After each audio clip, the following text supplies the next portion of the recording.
Hello guys, welcome to one more video concerning to Still.js. In this one, we are going to discuss about state management. So as usually, I will start fresh. I have this folder that I created previously. Then I'll do still init to start a new project. The project got generated. I will do still serve now to open in the browser. Project is running. Let me go to the browser. Localhost 8080. Here we are. Project is running. Now, what I will do is I will have this like structure, like three components: parent, child, and grandchild, one inside another. So for that, I will create two more components. I will do still C from create, from component. I will create an app components, and I will say inside family folder, I will put child, and the last component will be grandchild, and the parent component will be the home component itself. So now we are done. Let me go to our three component. We have the home component, we have the child, and we have the grandchild. So all components are open. So I'll go to the home component. I'll get rid of that, and I'll put some content here, some content on parent component, and I will embed now st element, and I'll say component will be equal to child, and I'll close this st element. So I'll save it, I'll go to the browser, and here we are. We can see the parent component, and we can see the child component. Now I'll go to child component, and I will embed the grandchild component. So let me do like this. Let me come in here, and let me do uh grandchild. Let me save and go to the browser, and here we are. Like the three components, they are being rendered accordingly. So now what I will do is create our service, and this is only one of the ways we have to create the like a global, or to handle global state management. And this is the more, or the most intuitive one. This is why we are going to use the service approach. I will create a folder in here which I will call services. We can just name this folder whatever we want, but the services is more like self explanatory. So then I'll come in here, and I'll create this like country service.js file, and I will now export a class which will be the same name, and will extend from base service. So all the services Still.js needs to implement or to extend from the base service, and inside here I'll create the country list, so which will be a new service event, and I will initialize it with uh, like some country. So that's an array. In this case, we can initialize our service with whatever value that will be held by the state or the store. In this case, we can call this a store.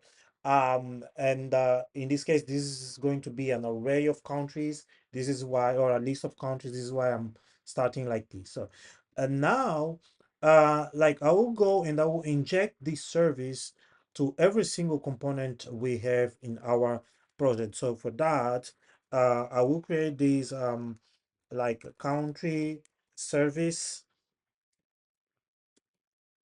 and I will annotate it with inject, so we can inject the dependency, and we have to specify the path. So on the path, we have to specify the folder, or the folders and subfolders where our services are located. In this case, so we could configure the service path in another way, but I'm doing this way for now. We also have to specify the type, which is really mandatory. Will be in this case like country service. So now that we have this done, I will go in here. I'll say after init, I want to subscribe to the store, which is this like variable inside our service, so we can listen to any change.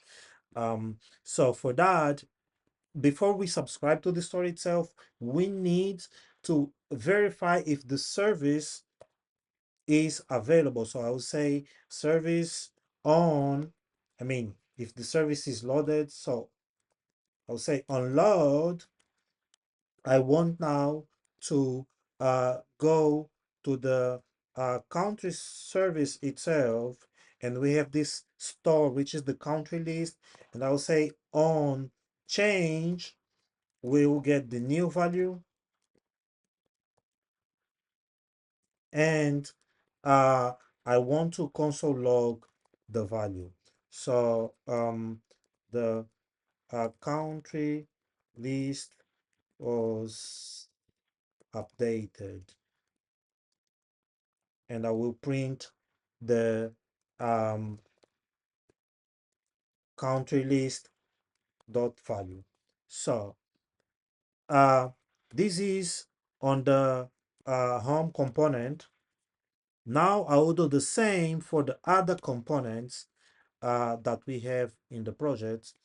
Do like this, but first I need to also inject the service or every single component that needs to um, like keep an eye on the store or on the state, if on the global state, if it got changed, needs to like import, I mean to inject this service. This is what we are doing here, counter service. And let me copy that and bring it in here, I mean in here, and we should be good. Let me just import this guy. Let me save it. Now, on the grandchild component, I will implement a button to change the store. Say, and clicking, I want to add a country. I'll also, in addition to implement this method, I'll also create another state variable, which I will call counter, which will start from 0. And what I want to do is I want to like go to the, we can call it, let me see, let me say I will call this one something. Then I want to go, I want to get the country list, and I will go to our something, which is the service, and inside the something I want to grab the store or the state, and I want to pick the value. So from here now I will say that, or I will go to my country list, and I will push uh, the new country, uh, just for the sake of um, having the different kind of name for different countries. I will use the counter, which I will say will be equals to the counter itself dot value plus 1, and this is um, what I'm going to concatenate in here. So after that, I'm going to go to um, the something again, country list, which is the store, and I will assign with the country list. So I'll save it. Now I'll go to the browser and I'll open the console. There's something wrong in here, wrong in here. It is saying line 25. Yeah, this is okay. It's because we changed it to something, and in here also something. And here also is something. We save it. Let me go back. Here we are. So the button is there, but it's not showing up properly because we don't have nothing. Add country is the label I'm going to put. Here we are. Now press But before I do that, this is on the grandchild, and this is on the child. I'll press, and here we are. We can see this is because, so we are concatenating with, let me go in here. Um, this is on the grandchild, which is good. But in here, I have to say value. This is one change. The other changes in here, this is good, something, but okay, we are good actually. Let me press. And here we are. So all three components are being now notified by the change as we add a new country. So like I said, guys, this is the more intuitive ways. There are other ways. We can just use a regular like JavaScript class or object to like change or interchange states between components, but it won't be reactive. So this is the way we do if we want it to be reactive. And if you guys want to know how we handle component or local state management, there is this second tutorial, which I will also put on the description. You guys can take a look on that. And you guys should be good about state management, both global and local state management. So that's it for this video, guys. Thank you a lot. See you guys on the next one.